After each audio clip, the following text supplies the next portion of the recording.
This is complicated. If you look at the research, and both Jeff and Diego and Laura is studying this now, the research is complicated. If you look at the individual, what is the risk of a kid? Gang proneness is what Dr. Malcolm Klein calls it, and Dr. Behill. Gang proneness is affected. There's a synthesis of about 20 studies.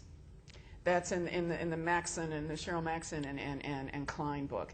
And if you look at that synthesis, there's more that we don't know than what we do know. What we do know about what gets a kid more prone to join gangs, there are two factors that all of the studies seem to show are pretty strong indicators, although there's nothing definitive. Strong peer culture.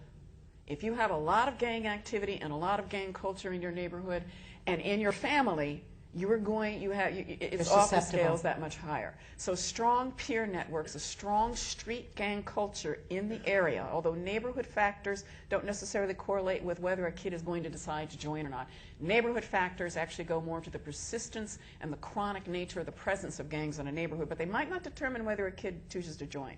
So it's not so much family factors, although parental supervision seems to have a strong correlation, but it's mainly that peer environment. The peers, the kids, if they're in it, and it's also a series of negative events, a negative crises, not just one crisis, but a series of negative crises. So if you have a kid that grows up in a neighborhood with a lot of gangs, and the mother and father are going through a divorce, and their favorite tia has just died, or their abuela, or somebody very close to them has died, and they also get suspended twice, that's a series of negative events that sends that kid over the transom. They just kind of fall off the cliff, and then the gangs can pick them up.